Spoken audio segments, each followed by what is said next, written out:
मैं हूं इमरान हुसैन। नाज़रीन, आज सुप्रीम कोर्ट ऑफ पाकिस्तान में जो खौफनाक धमाका हुआ है,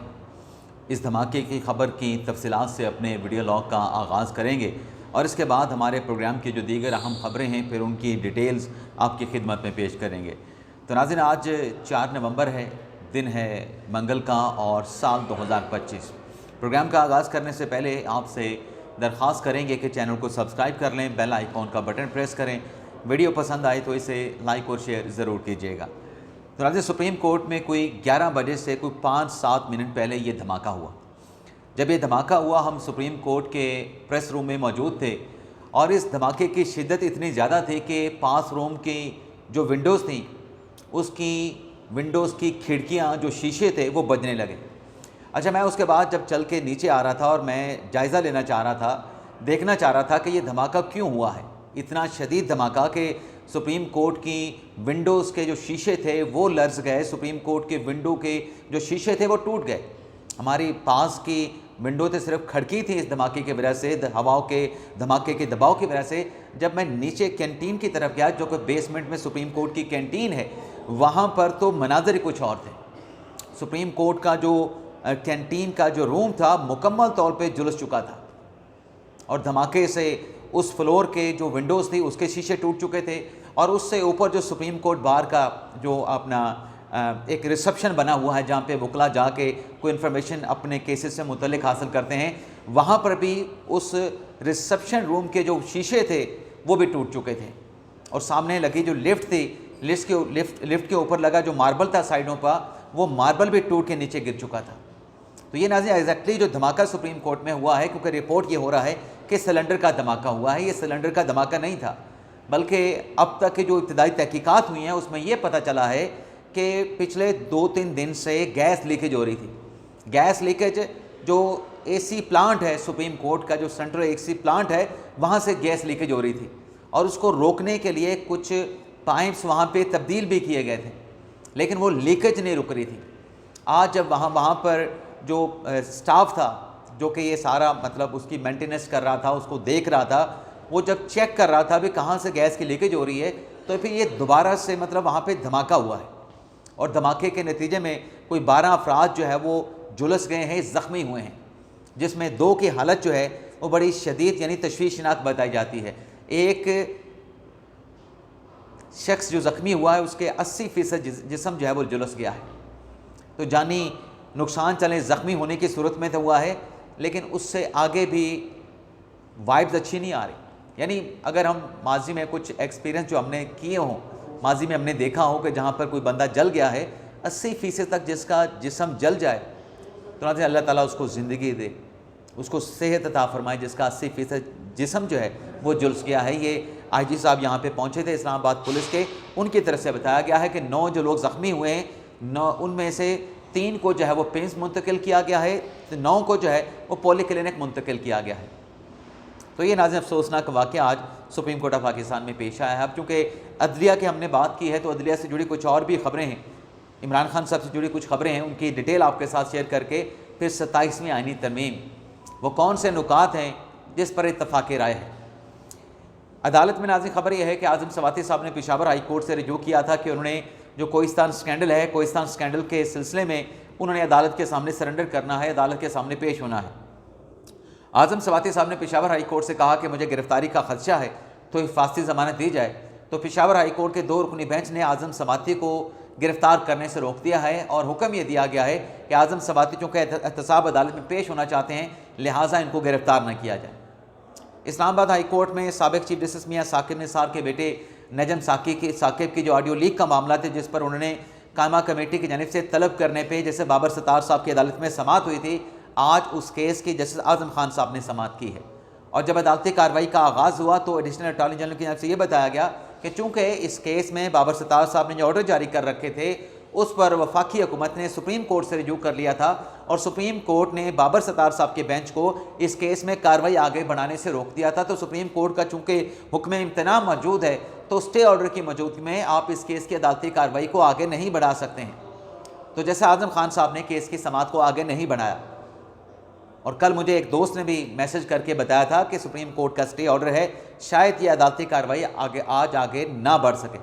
लेकिन आज की प्रोसीडिंग में लतीफ़ खोसा साहब ने जस्टिस आज़म खान साहब से कहा कि ये केस गलती से आपकी अदालत में लग गया है, ये केस बाबर सत्तार साहब की अदालत में लगता है, आप ऑर्डर जारी कर दें कि आइंदा ये केस जो है वो आपकी अदालत की बजाय बाबर सत्तार साहब की अदालत में लगाया जाए। तो जस्टिस आज़म खान साहब ने कहा कि अभी तो हम केस को मुलतवी कर रहे हैं, जब दोबारा लगेगा तो फिर इस मामले को देख लेंगे। तो ये हाई कोर्ट में केस की समाअत हुई है। बाकी इमरान खान साहब और बुशरा बीबी साहबा का जो 190 मिलियन पाउंड केस में जो सज़ा का मामला है, सज़ा की सस्पेंशन के लिए जो अपीलें और मुतफर्रिक दरख्वास्त इस्लामाबाद हाई कोर्ट में दायर की जा चुकी हैं, आज उस केस की जल्द समाअत के लिए PTI की जानिब से एक नई दरख्वास्त जो है इस्लामाबाद हाई कोर्ट में दायर की गई, जिसमें यह कहा गया है कि जो नेशनल जुडिशल पॉलिसी है उस पॉलिसी के मुताबिक जो ज़मानत के केसेस हैं, जो सज़ा मौतली के केसेस हैं, उन्हें तरजीही बुनियादों पर लगाया जाना है। इस मुतफर्रिक दरख्वास्त में कहा गया है कि 190 मिलियन पाउंड केस में ताख़ीर हो रही है, तो लिहाजा ये जो केस है जिसमें इमरान खान बुशरा बीबी साहबा को कन्विक्ट किया गया है, सज़ाओं की सस्पेंशन के लिए जो अपीलें और अपीलों के साथ जो मुतफर्रिक दरख्वास्तें हैं सज़ा को मुअत्तल करने के लिए, उन्हें जल्द अज जल्द जो है वो समाअत के लिए लगाया जाए। इसके अलावा नाज़रीन, इस्लामाबाद हाई कोर्ट में आज एक और अहम केस की समाअत हुई है। बानी तहरीक इंसाफ इमरान खान का जो एक्स अकाउंट है, जिसमें सलमान अकरम राजा साहब पेश हुए हैं, जिसमें अलीमा खान साहबा पेश हुई हैं, और आज की अदालती कार्रवाई में NCCIA उनकी तरफ से जवाब जमा करवाने के लिए अदालत से मोहलत मांग ली गई है। अब साइबर क्राइम एजेंसी जो अडयाला जेल भी जा रही थी, बानी तहरीक इंसाफ इमरान खान से तफ्तीश भी करना चाह रहे थे, खान साहब ने उनके साथ तफ्तीश में तावन नहीं किया था। NCCI ने आज कोई रिपोर्ट जमा करवाने की बजाय सिर्फ अदालत से मोहलत मांगी है। सलमान अकरम राजा साहब, उनकी तरफ से कहा गया कि आपने नोटिस किया था बानी तहरीक इंसाफ इमरान खान से, आपने जवाब मांगा था, लेकिन जवाब तो तब आएगा जब मेरी इमरान खान साहब के साथ मुलाकात होगी, जब मैं इमरान खान साहब से इस केस से मुतल्लिक मुशावरत करूँगा, हदायत लूँगा। तो हमारी तो बानी तहरीक इंसाफ इमरान खान के साथ मुलाकात नहीं हो रही। अब खान साहब के साथ मुलाकात करने के लिए ये एक्स का अकाउंट था, यहाँ पे सलमान अकरम राजा साहब ने मुलाकात का कार्ड खेल दिया कि अगर इस केस में आप खान साहब का जवाब चाहते हैं तो जवाब के लिए खान साहब के साथ मुलाकात भी ज़रूरी है। सलमान अकरम राजा साहब ने कहा कि आप इस केस में ऑर्डर कर दें कि मेरी बानी तहरीक इंसाफ इमरान खान के साथ मुलाकात करवाई जाए। जज साहब ने कहा कि मुलाकात का ऑर्डर तो हमने पहले कर दिया था लाजिर बेंच में, जिस पर सलमान अकरम राजा साहब ने कहा कि आपने ज़बानी ऑर्डर किया था, तहरीरी तौर पे अभी ऑर्डर वो जारी नहीं हुआ है। जस्टिस अरबाब मोहम्मद ताहिर साहब ने कहा कि ऑर्डर पे मैंने सिग्नेचर कर दिए हैं, आप वो ऑर्डर जो है अप्लाई करके हासिल कर सकते हैं। और फिर जस्टिस अरबाब मोहम्मद ताहिर साहब ने ज़बानी तौर पर ये रिमार्क्स भी दिए कि जो स्टेट कौंसल हैं, जो डिप्टी अटार्नी जनरल हैं, वो अडयाला जेल के हुकाम को आगाह करें, क्योंकि सलमान अकरम साहब कह रहे थे कि हमारी मुलाकात आप आज ही करवा दें। जज साहब ने कहा था कि आज नहीं तो अगले हफ्ते मुलाकात हो जाएगी, लेकिन जब इंसिस्ट किया गया सलमान अकरम राजा की तरफ से, तो अदालत ने अरबाब मोहम्मद ताहिर साहब ने ये रिमार्क्स पास कर दिए हैं कि जो स्टेट कौंसल हैं, डिप्टी अटार्नी जनरल हैं, अडयाला जेल के हुकाम के साथ रब्ता करें और उनको आगाह करें कि अदालत ने सलमान अकरम राजा की इमरान खान के साथ मुलाकात का हुक्म दिया है। तो ये इस्लामाबाद हाई कोर्ट में आज खान साहब के साथ मुलाकात के लिए सलमान अकरम राजा साहब ने एक हिकमत अमली से काम लिया है कि केस तो एक्स का है, लेकिन अगर इस केस में अदालत ऑर्डर कर दे तो शायद बानी तहरीक इंसाफ इमरान खान के साथ मुलाकात हो जाए। वैसे भी आज मुलाकात का दिन है, मुलाकातों के लिए फहरिस्त भी जो है वो जारी की गई है, अडयाला जेल की इंतज़ामिया को जमा करवाई गई है, जिसमें बैरिस्टर गोहर का नाम है, हामिद खान का नाम है, लतीफ़ खोसा का नाम है, जिसमें सलमान अकरम राजा का नाम है, मिशाल यूसुफजई का नाम है और बैरिस्टर अली ज़फ़र का नाम है। तो देखते हैं,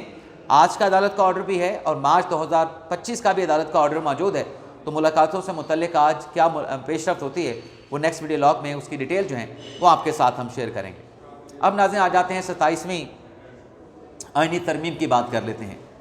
नाज़रीन 27वीं आईनी तरमीम, जैसा कि हमने रात के वीडियो लॉग में भी बात की कि ये बातें कैपिटल सिटी में हो रही थी, सूबों के कैपिटल सिटी में भी हो रही थी, इक़्तिदार के ऐवानों में, इक़्तिदार के ऐवानों की राहदारियों में, और जो अहम हल्के हैं, मोतबर हल्के हैं, वहाँ पर भी 27वीं आईनी तरमीम डिस्कस हो रही थी। लेकिन हुकूमती वज़रा जो थे वो मीडिया पे बैठ के कह रहे थे कि 26वीं आईनी तरमीम जो है वो सर्व कर रही है। 26वीं आईनी तरमीम के बाद कोई बड़ी तरमीम जो है वो आइन में नहीं लाई जा रही, यानी बल्कि इसको इस तरीके से भी बयान किया गया हुकूमत की तरफ से कि आईनी तरमीम करना ऐसे ही होता है कि आप आइन में कोई सर्जरी कर रहे हैं, कोई बड़ी सर्जरी कर रहे हैं, तो एक सर्जरी अगर पिछले साल हो चुकी है तो दूसरी सर्जरी जो है इतनी जल्दी पॉसिबल नहीं है। हुकूमत यानी 27वीं आइनी तरमीम से कि ऐसी कोई चीज़ लाई जा रही है उसको एक्सेप्ट नहीं कर रही थी। अब नाज़रीन, कल जब बिलावल भुट्टो ज़रदारी साहब ने ये ट्वीट कर दिया और ये मामला 27वीं आइनी तरमीम का पब्लिक के डोमेन में आ गया, अब हुकूमती मिनिस्टर ये कह रहे हैं कि बिल्कुल 27वीं आइनी तरमीम के लिए नंबर हमारे पास पूरे हैं, 27वीं आइनी तरमीम हम डंके के चोट पे लाएंगे और 27वीं आइनी तरमीम के लिए अभी फ़िलहाल हमने मुशावरत का आगाज़ किया है। अभी हम इत्तेहादियों के साथ 27वीं आइनी तरमीम पर डिस्कस कर रहे हैं। अब नाज़रीन, जो 27वीं आइनी तरमीम की जो बातें लिखी हैं बिलावल भुट्टो ज़रदारी साहब ने, जिसमें उन्होंने कुछ पॉइंट्स बताए हैं कि 27वीं आइनी तरमीम का दरअसल पैकेज क्या है। अब कुछ वाइब्स ये भी हैं कि इससे हट के भी 27वीं आइनी तरमीम में मज़ीद प्रपोजल आ सकते हैं। लेकिन नाज़रीन, अब तक जो चीज़ें सामने आई हैं जिसमें आप ये देखें कि बताया गया है कि आइनी अदालत कायम की जाएगी, तो आइनी अदालत तो डेफिनेटली इस पे पाकिस्तान पीपल्स पार्टी का भी इत्तफाक होगा और हुकूमत तो लाने वालों में शामिल है। तो इस पॉइंट पे आइनी अदालत के क़याम पे, जजेस की एज बढ़ाने पे, इस पर तो हुकूमत और पाकिस्तान पीपल्स पार्टी का आप यूँ कह लें कि इत्तफाक राय ऑलरेडी मौजूद है। पहले भी 26वीं आइनी तरमीम में ये आइनी अदालत ही बनाना चाह रहे थे, लेकिन पाकिस्तान तहरीक इंसाफ और पाकिस्तान तहरीक इंसाफ के कहने पे मौलाना फजल रहमान साहब जो खुद आइनी अदालत चाहते थे वो आइनी बेंच की तरफ आ गए। ये ख्वाब आइनी बेंच का, आइनी अदालत का पाकिस्तान पीपल्स पार्टी का था। अब मौलाना फजल रहमान साहब बेशक इनकार कर रहे हैं कि कोई 27वीं आइनी तरमीम नहीं होगी, अल्टीमेटली मौलाना साहब भी इस नुक्ते पे इत्तफाक राय करेंगे। इसके अलावा नाज़रीन, जो दूसरा नुक्ता है वो है आर्टिकल 243 में तरमीम का। अब आर्टिकल 243 में जो कल बहुत सारे अंदाजे लगाए गए, गैस वर्क किया गया, उसमें एक तो ये हमने ये कहा कि शायद जो आर्मी चीफ का ओहदा है उसको कमांडर इन चीफ में बदल दिया जाए। लेकिन अब कुछ चीज़ें जो वाज़ेह हो रही हैं, जैसे जैसे वक्त गुजर रहा है, तो जो फील्ड मार्शल का ओहदा है जनरल आसिम मुनीर साहब का, लगता ये है कि इस आइनी तरमीम में फील्ड मार्शल का जो ओहदा है उसको आइनी तहफ़्फ़ुज़ जो है वो फराहम किया जाएगा। तो ये दो नुकात ऐसे हैं जिस पर इत्तफाक राय हो जाएगा। और तीसरा नुकता चीफ इलेक्शन कमिश्नर की तैनाती। अब चूँकि अब अपोजिशन लीडर जो है पहले वज़ीर-ए-आज़म के साथ मुशावरत करने के लिए तैयार नहीं थे, उमर अयूब साहब को लेटर भी लिखा गया। उमर अयूब साहब ने उस लेटर के रोशन में वज़ीर-ए-आज़म के साथ मुलाकात करने के बजाय पार्लिमानी कमेटी बनवाने के लिए अदालतों से रुजू किया, स्पीकर साहब से रुजू किया, जिस पर स्पीकर साहब ने जवाब ये दिया था कि पहले आप वज़ीर-ए-आज़म के साथ मुशावरत करेंगे, वज़ीर-ए-आज़म के साथ आपकी मुशावरत किसी करवट ना बैठेगी, उस सूरत में फिर जो है वो पार्लिमानी कमेटी बाद में बनाई जाएगी। आप बराह रास्त पहले स्टेप को छोड़ के दूसरे स्टेप पे नहीं जा सकते। तो अब शायद ये जो चीफ इलेक्शन कमिश्नर की तैनाती का जो मामला है कि अगर अपोजिशन लीडर जो है वो मुशावरत में शामिल ना हो तो उसका फिर तरीक़ाकार क्या होगा, उसको जो है वो 27वीं आइनी तरमीम में जो है वो क्लियर कर दिया जाएगा। और साथ में नाज़रीन एक और नुकता भी है जो शायद इस आइनी तरमीम में शामिल हो सकता है, वो ये है कि जो सिक्योरिटी के मामलात हैं, सिक्योरिटी के मामलात वैसे तो सूबों के पास जा चुके हैं, लेकिन कुछ ऐसे सेंसिटिव मामलात जिस पर वफाक का अख्तियार होना चाहिए, जिस पर वफाक जो है वो फ़ौज पाकिस्तान को दहशतगर्दी के ख़िलाफ़ कार्रवाइयों का मैंडेट दे सके, शायद इस नोयत के जो मामलात हैं वो वफाक के अंडर जो है इस 27वीं आइनी तरमीम के ज़रिए लाई जाएँ। और बाकी जितने भी पॉइंट्स हैं जिसमें एग्जेक्टिव मजिस्ट्रेट की तैनातियाँ हैं, जिसमें सूबों से कुछ सब्जेक्ट वापस लेने का मामला है, NFC अवार्ड को जो है उसको रिविज़िट करने का मामला है, ये ऐसे पॉइंट्स हैं नाज़रीन जिस पर ऐसे लगता है कि अच्छी खासी डिबेट होगी, ख़ास तौर पे NFC में जो सूबों का हिस्सा है। अब राना सनाउल्लाह साहब तो कहते हैं कि दरअसल 18वीं तरमीम से तो हुकूमत को, नून लीग को कोई शिकायत नहीं है। 27वीं आइनी तरमीम के ज़रिए जो सूबाई जो वसाइल हैं, वफाक और सूबों में जो वसाइल की तकसीम होती है उसमें तवाज़न लाने की ज़रूरत है, उसमें बैलेंस जो है वो लाया जाएगा। जबकि दूसरी तरफ पाकिस्तान पीपल्स पार्टी का ये कहना है कि 18वीं जो तरमीम है उस पर हरगज़ किसी किस्म का समझौता नहीं किया जाएगा। तो 3 पॉइंट जैसे मैंने आपको बताए हैं, एक आर्टिकल 243 चीफ इलेक्शन कमिश्नर की तैनाती, आईनी अदालत का क़याम, ये ऐसे पॉइंट्स हैं जिस पर आप यूँ कहें कि इत्तफाक़ राय मौजूद है। बाकी जो पॉइंट्स हैं उस पर डिस्कस किया जाएगा और ये हमारी माजी की तारीख़ भी यही है कि जब भी आइनी तरमीम आई है उसमें बहुत सारे पॉइंट्स होते हैं, नुकात होते हैं, जब उस पर डेलिब्रेशन की जाती हैं तो फिर उसमें जिन चीज़ों पे इत्तफाक होता है वो चीज़ें सामने आ जाती हैं, उनको पास करवा लिया जाता है। जिन पे इत्तफाक राय नहीं हो सकता उनको जो है वो फिर अगले किसी तरमीम के लिए जो है वो छोड़ दिया जाता है। वैसे तो फैसल बड़ा साहब ने बड़ी क्लैरिटी के साथ ये बता दिया है कि 27वीं आईनी तरमीम जो है बड़ी आसानी के साथ पास हो जाएगी और मुल्क के लिए, मुल्क की फ़लाह के लिए, मुल्क की सिक्योरिटी के लिए, मुल्क की खुशहाली के लिए, मुल्क की तरक्की के लिए 27वीं आईनी तरमीम के बाद अगर 28वीं आईनी तरमीम भी करना पड़ी तो 28वीं आईनी तरमीम भी लाई जाएगी। इजाज़त चाहते हैं नाज़रीन, अल्लाह हाफ़िज़।